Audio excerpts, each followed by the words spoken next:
आज सङ्क्रान्तिको बजारमा बिक्री चाहिँ कस्तो छ तपाईँको? आज त्यस्तै छ, ठिकैको। पहिला जस्तो उति मार्केट छैन, तर पनि बेचिँदैछ, राम्रै छ।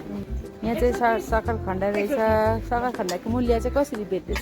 हामी 120 बेचिँदैछ। धेरै मात्रामा लानेहरूलाई धेरै डिस्काउन्ट दिँदैछौँ हामी आज। माघे सङ्क्रान्तिको लागि चाहिँ बजारमा धेरै प्रकारको तरुलहरू आइसकेको छ।